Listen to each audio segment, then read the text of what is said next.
Welcome to Veritas Live. We're about to go live on our very first episode, and I'm super excited because we're gonna tackle the topic of ransomware, the potential threat, the overall impact, and the recommendations for the best practices on how to combat it.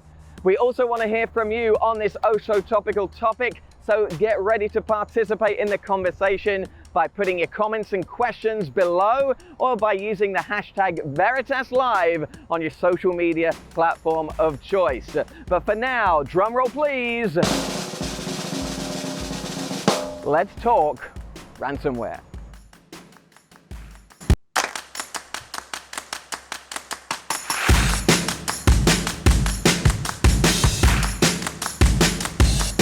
Yes, a very warm welcome to the premiere of Veritas Live. First and foremost, I hope you're safe, I hope you're healthy, and I hope that you're ready to join our conversation today, because we are live. This is Veritas Live. My name is Joe, and we're generally streaming live to you right now. You know, who knows, anything could happen any moment now. My 5-year-old could burst through those doors dressed as Optimus Prime. I don't know. But what I do know is that you may feel like you've seen formats like this before, and you may have seen other Veritas Live events as well, perhaps one last week. But this is different because this is one where we really want to hear from you and engage with you and get your perspective and also answer some of your questions as well. Because joining our conversations here on Veritas Live, I'll always be joined by a cast of characters and influencers, expert opinions, subject matter experts, thought leaders, whether that's sourced from the Veritas expertise and team or from our extended network outside of Veritas with some special guests. Before I introduce the team for today, I really want to get to know where you are from as well. So please put in the comments, and as we normally do in these types of formats, where are you from? So we know where those questions and where those experiences and perspectives that we want you to share are coming from. We are now about to switch over to California, I think. Let's switch over live to California because fresh from her latest blog on cybersecurity hygiene, it's Sonia Duffin. Hi, Sonia. Hi, Joe. Hello, and congratulations quickly on graduating with your master's recently. Good job. Thanks, Joe. I appreciate it very much. There you go. Congratulations. And joining myself, Sonia, and you in conversation is the technically gifted, and if you know him, always opinionated, it's Alex Restrepo. Hey, Joe. Hey, Sonia. How's it going? Thanks for joining us, Alex. All right, here's your team, and we are here to respond to you. So let's get this conversation started, because this is how it's going to work. We are clearly have perspectives to share with you on our topic for today, ransomware. We got some recommendations, best practices. We also want to hear yours. This isn't a presentation where there's Q&A at the end. We want to hear it in real time. So we'll be on the lookout for those as they crop up. No need to wait. Get ready to share your perspective and your opinions below. And let's start that sharing with the impact of ransomware and how it has affected you. So how has ransomware impacted your role, whether that might be in IT or perhaps more indirectly personally? Feel free to share your opinions, because we're going to be talking right now about the impact globally that ransomware is having. Because team, it's a little bit more than, businesses simply paying a ransom, isn't it? We know that ransom has gone up in 2020, increased about 311%.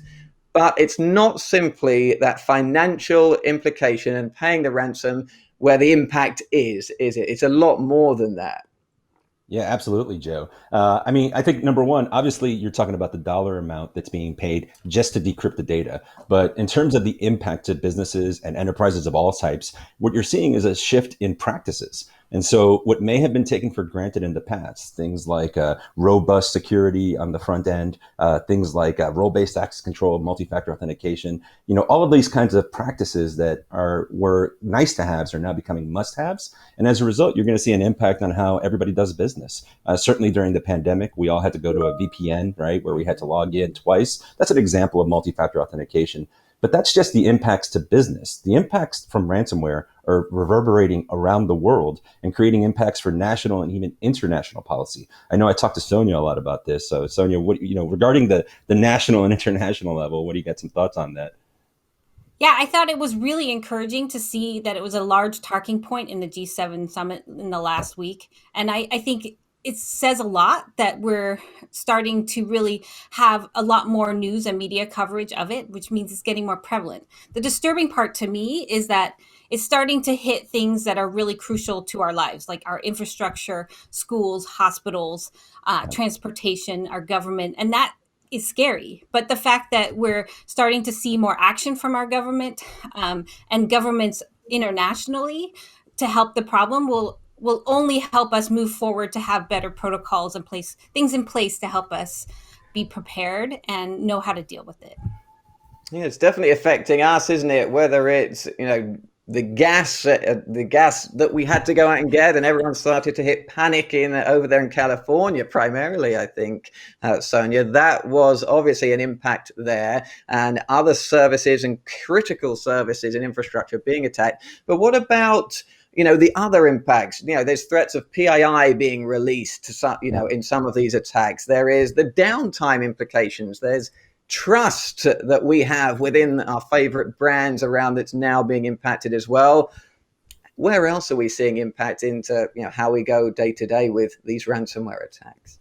Sure. Well, So, go ahead. Oh, I'm sorry. Go ahead. No, go ahead, Sonia. Go ahead. So I was just going to say, go ahead. At the top of the broadcast, Joe, you mentioned the 311% increase in ransoms. Yeah. I think part of that isn't just because they're more prevalent, and part of that isn't just because they're attacking larger businesses. Part of that is because the demands aren't just about decrypting the data that they've encrypted. It's about releasing personally identifiable information, PII, to the public or to the dark web. And I think that that's a huge additional threat that goes beyond just you can't do business because your data is encrypted. Not only that, but you might run into brand issues in terms of how you're viewed in the market. And you could run afoul of compliance issues, things like HIPAA, GDPR, or any number of other regulations that are out there when it comes to PII. If those are impacted, that could have an additional financial knock-on effect. And so certainly that, there's going to have additional consequences beyond just decrypting data. So it's a good point. Sorry, Sonia, I interrupted you earlier. That's okay. I was just going to share, I feel really passionate about communicating to as many people as possible that it's really important to be doing things to protect yourself regularly as well, meaning update your software, make sure you do all the updates and upgrades, because we're all guilty of it, right? We leave the cell phone update or the computer update for a while, but especially right now with all of the security issues, it's really vital. Make sure you're always monitoring links, right? Which we forget, but make sure they're from a trusted source. Make sure you know what it is before you click on it. And that's for our personal lives and our professional lives, right? So these simple steps you can do right now, today, to make sure you're really, protecting yourself. Well, let's get into those, because we obviously have some recommendations here, and a shout out to those watching. If you have experiences to share here, if you were impacted by ransomware, then do let us know. We've got a few hellos to Brighton and Reading. Hello to the Netherlands. How's things affected you over there? Yeah. What are your best practices? Because we're about to share some of ours. And as we get into these, I know these are covered in depth in both of your latest blogs, and we'll show those in a little moment's time. There we go. We've got a few of the blogs which you can join and have a read of in our Vox community. Our response to the Colonial Pipeline attack, an air gap solution we're going to talk about in a moment, and your top tips for cybersecurity hygiene, which we are about to get into in just a moment's time. Check those out as we elaborate on them here, and you can get involved with more of the conversation and that Vox community here at Veritas. So let's see, what are the shifts? You talked a little bit about individual best practices there. We know this is not just a cybersecurity issue, it's a national or global security issue, as you've hinted at there. What shifts are we seeing, or should we be seeing, in the approach that we take to ransomware proactively, first of all? Yeah. Absolutely, Joe. I think it's really important for every organization to make sure you have a very clear plan, and make sure that plan includes very specific people who have clear roles and they know what to do. And then once you have that plan in place, make sure that you're rehearsing it and practicing it, and evolving it as you find weaknesses or holes, and make sure that you're feeling like everybody knows exactly what they need to do. And make, like when we were in school, we had fire drills, and when you're, often have earthquake drills in California. I think of it the same way. It should be part of that protocol that we're all practicing. Oh yeah. Yeah, I'm old We, enough to have the stop, drop, and roll drills for the Yeah. nuclear attacks. So I remember the Cold War. So number one, I completely agree with Sonia on, best practices include having a plan that can be tested and is tested on a regular basis. Additional best practices, I like to use the metaphor of like a modern container ship. If you think about it, they have something called bulkheads, right? Where like parts of the ship are kind of sealed off from each other. In this way, if any part of the ship gets punctured, the entire ship doesn't necessarily sink. And so similarly, we need to approach how we deploy IT from a segmentation point of view. And so often you'll hear terms like network segmentation, and that's certainly a good idea, which is to say, have networks that are separate from each other so that if one entire network gets impacted by ransomware or any other cyber attack, it doesn't necessarily take down your whole business. But other examples include things like role-based access control. And role-based access control, or RBAC for short, the idea there is that if a set of credentials, like your username and password or my username and password, get compromised by a phishing attack, it doesn't necessarily mean that that one set of credentials can wreak havoc in the entire environment. And so certainly you want to make sure that's the case. Another thing is multi-factor authentication. And that's kind of like the whole, if you've seen the movies where they're trying to launch nuclear weapons and they got to turn two keys at the same time, that's exactly what that's like when you talk about multi-factor authentication. So that even if you have one set of keys, you have my username and password, if you don't have that second bit from the multi-factor authentication, you still can't go into an environment and wreak havoc. So there's a number of basic tips like that that are essential. And I know a lot of them are covered in Sonia's 13 steps for cyber hygiene. So completely agree with what she said in that blog. Very good. Well done. yeah, nicely done. And we're starting to build up a list here that we hope that you already have in place or adding to your list as you approach that ransomware resiliency strategy. But Alex, I'm going to stick with you because we've got a technical question for you. This is from Rohit. And the question is, are Linux systems immune to ransomware? What's your take? Yeah. So first, no system is immune to anything. And the basics there are that even if it's immune today, it doesn't mean that it's immune tomorrow. So I would say that no system at all will ever be completely immune from threat actors of any sort. Now, having said that, right, Red Hat is an interesting use case because of the nature of it and the fact that it's coming initially from an open source community. And so there's a lot of updates that happen on a regular basis. But if you keep track of that community, there's updates that need to happen. There's regular patching that needs to happen to plug security holes that come up as they get exposed. Now, fortunately, there is an open source community, and so they rapidly respond to those. But it still goes back to something Sonia said earlier, which is constant updates when it comes to your systems. If you're not patching your system, then certainly Red Hat or any other Linux system is not going to be more resilient to any particular type of attack.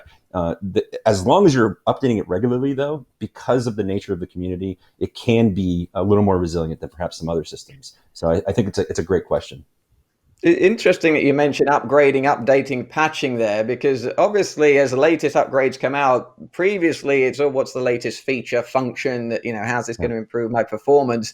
Do we feel that security is now becoming just as much as a priority when it comes to the latest upgrades and, being able to maintain them to keep up with IT complexity? It seems like that, is one of the real compelling reasons to upgrade our software, whoever the vendor, moving forward. Yeah. Absolutely. Sorry, I was going to say, so first of all, absolutely yes. There's no doubt about it that number one, upgrades in general are a good idea. And number two, security is becoming a driving factor in what we do.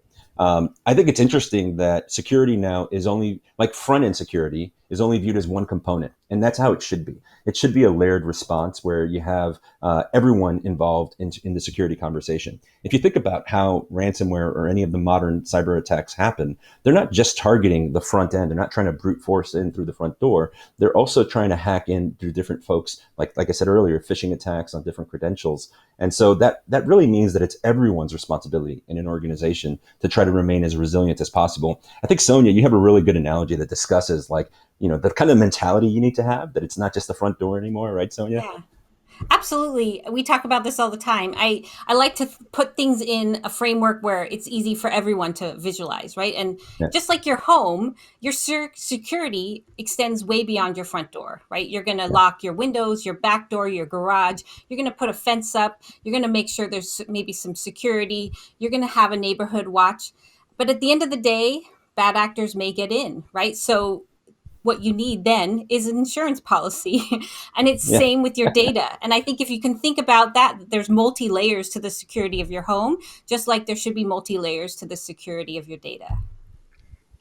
Thanks, Sonia. A couple of quick stats for you, because we've got some good questions coming in. Do keep your questions coming in. As you can see, we're ready to respond and share your experiences. Perhaps you have best practices that we haven't covered yet. We're here to talk about it and here to solve for it as a group.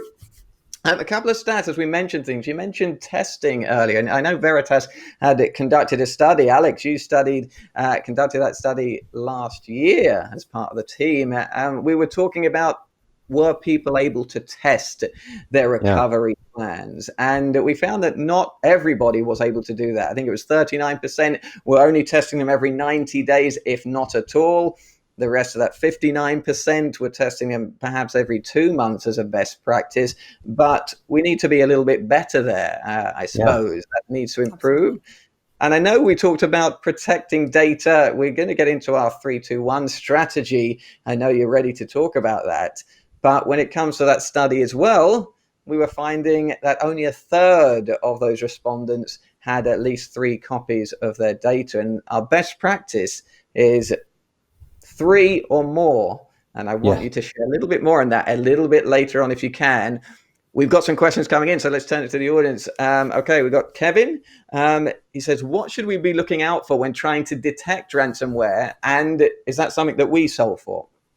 It sounds like a technical one. Sure. Yeah, absolutely. So I think ransomware, you're going to look at things like zero-day attacks. And so ransomware is going to be able to mask itself pretty successfully on a regular basis, meaning that even the best solutions for front-end security, there's going to be a little bit of a lag between what the bad actors are doing and what they're detecting. That's not their fault. Like, it's not like security companies are doing a bad job. It's just that it's a constantly evolving situation. And now as Sonia mentioned earlier, some of these attacks are state sponsored. And so these are big operations. They're not small anymore. And as a result, they're able to try to stay ahead. It's an arms race that's going all the time. And so to answer your question, the question that came up there from Kevin is that obviously keep your definitions as up to date as possible. Sometimes you may want to practice both a blacklist and a whitelist scenario in terms of how you look at security. So there's a number of things you could do at the front door, but that's just the front door. So one of the things we talked about earlier is, what if the enemy is already inside? What if the call is coming from inside the room? And that's a situation where you want to be able to scan the systems that you have in place on a regular basis as well for anything that's lying in wait. What we've seen from ransomware attacks of late is that they're kind of hanging out for a bit and scoping the environment, understanding what's going on there. They want to be able to remove your options when it comes to responding to ransomware. And so they'll try to target backups. They'll try to target snapshots that you have. They want to get rid of those options so that you don't have them. And so you definitely want to keep an eye out for known ransomware extensions in your environment, including in your backups, so that you're not restoring stuff that's going to automatically encrypt again. So certainly you want to do that. Other things you want to be able to do is anomaly detection in that environment. If you see a spike in activity that is not normal, then you want to be able to track that and identify that and then remove that bad data and make sure that you only have clean data to restore from. On those last couple of fronts, Veritas absolutely has solutions to help. So, in terms of keeping your environment protected, we can absolutely help. And in terms of front-end security, we have plenty of technology partners out there that are really world-class when it comes to that. Yeah, and you mentioned we can help with that. Obviously, we are here to solve for that. And if you want some more specifics on that, then I recommend, if you haven't already, check out the live launch event of the latest version of Net Backup. You will see more details and specific on how we can help solve for ransomware, protect, detect, and recover. That's what we're here to do. And that latest version has got that anti-ransomware capabilities increased for your containerized environments. Check out more with that launch event that happened last week. Thanks, Alex, for setting that one up nicely. We got another question here, and this is from Mosley. I think we got, what adjustments would you recommend to modern backup strategies in order to minimize risk of ransomware? So it's obviously on his customer's mind every day. Let's talk about some more best practices. What else would you add to the list that you've already built up for us today? Well, I mean, I think the question that just, oh, sorry, go ahead. Oh, go ahead. Okay. No, all I was going to say was the question that just came in sets up the 3-2-1 perfectly, right? So when you're talking about like best practices, so one of the things, in Sonia's analogy, she's talking about protecting your house and protecting what's inside of your house. There's a big difference though between physical objects and data. And that's that data doesn't have to be local. It has a non-locality to it. It can be in more than one place at the same time. More than one copy of data can do the exact same thing. And so, the 3-2-1 talks about having at least 3 copies of your data. Why? Well, so that you don't have a single point of failure. If one copy of your data gets encrypted or somehow deleted, that doesn't necessarily mean you don't have options. At least 2 different medium types, meaning 2 different disk types, 2 different, maybe even disk and tape, maybe disk and cloud. The reason there is that one type may be vulnerable to a specific type of attack, but maybe the other isn't, giving you some resilience there when it comes to the attack. And then lastly, you want at least one copy that's extra protected, right? Now that extra protection could come in the form of air gapping, where maybe you write something to tape and it gets ejected and it's physically apart from systems. But maybe that's not feasible, right? For many reasons, there's reasons why folks move away from tape. If that's the case, then at a minimum, you want to have it stored on what we call immutable storage. That's a buzzword when it comes to security that you may have heard, immutability. One of the other terms you may have heard is worm, or write once, read many. But in either case, what it means is that once something is written, then it can't be changed. And certainly Veritas offers a number of options when it comes to immutable storage for your backup data. And it's incredibly important to make sure that even if a ransomware attack comes in, even if it has your credentials, it still can't encrypt a backup. And so you'll have that backup available to restore from. And we've seen examples of that where there was a customer that I know of that they had a strategy that included the 3-2-1, and part of their 3 and 2 was snapshots. Right. And they thought, look, I'm going to recover from the snapshots. I'm not even going to need my backups if I get hit by ransomware. But they got infected through their Active Directory domain, and the AD domain infected and encrypted everything that was attached to it, including the tier 1 storage that had the snapshots. And so they ended up having to recover from the backups. Luckily, they had a backup in place. They had multiple copies of their data, and they were able to recover quickly and efficiently. But that's just one example of where the 3-2-1 methodology is incredibly important. Yeah, I mean, it's interesting you say quickly and efficiently. Obviously, that means different things to different people. The 3-2-1 strategy is one of the best bets to get there. Sonia, no, in the study that the Veritas conducted, we heard that, the majority, is around the 66%, was saying that it would take them 5 days or more to recover. And I don't know if that's in your RPO or RTO, but that's... No. A lengthy period of time, and another thing that we need to, a lot of bad things can happen in 5 days. Yeah, we also found in the same study that over 50% had not actually tested their plan. So I think going back to those first really important things to do right now is set up your plan and test it regularly, so that when it happens, you're able to recover quickly, and it's not going to take you 5 days. Hopefully as quickly as possible. Oh, yeah.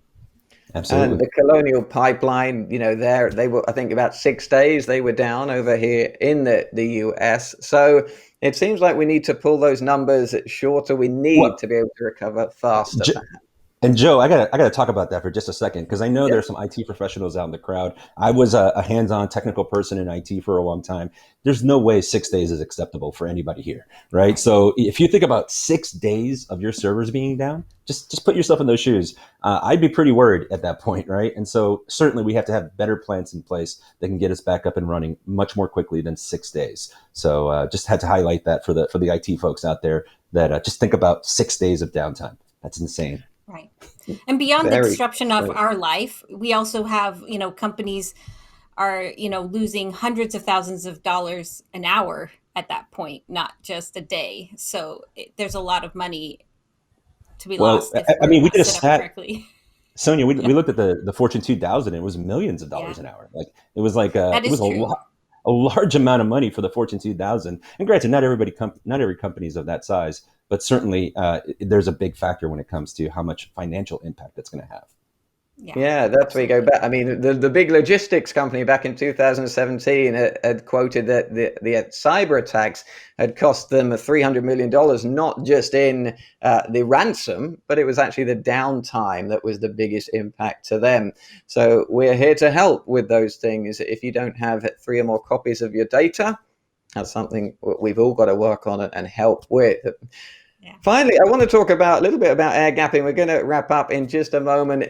If we don't have any more questions coming in, we do want to highlight that best practice of the individuals, making sure that you are taking all the precautions necessary. You are keeping things updated. You are keeping things upgraded. You are being suspicious, not overly suspicious. Alex, I'm still waiting for a few replies from you. Those were legitimately me. But it looked fishy.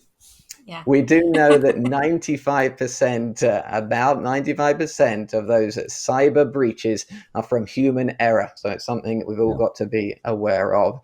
And if you want to know more about how you can be more protected, more resilient, more suspicious, more aware, then check out those blogs and continue the conversation with us. All right. That being said, I just want to elaborate a little bit on that air gapping solution, just because, we might need to up-level that a little bit. What do you mean by air gapping? When I think air gapping, I think Tom Cruise dangling down to a computer that's not connected to anything. Is that even possible in the modern IT environment? Yeah, I think one of the big troubles you run into when it comes to actual air gapping, and actual air gapping is that system that's completely isolated network-wise. And I mentioned earlier, tape could be one way. It could be disk, but it gets even more complicated when you're trying to air gap disk. And so it's not really feasible anymore on account of the 24/7 nature of operations today.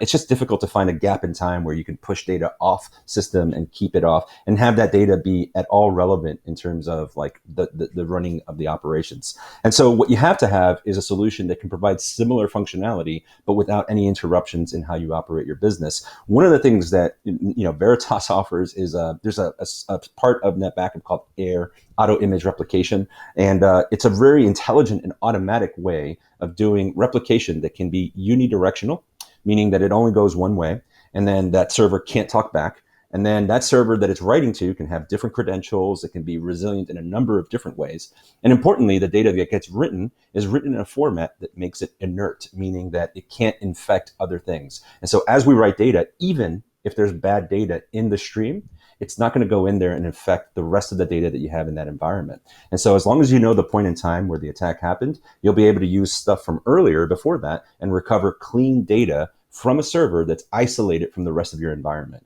And so certainly that's I think a component that needs to be factored in. It's part of that 3-2-1, right? That final step. So it's a good call out.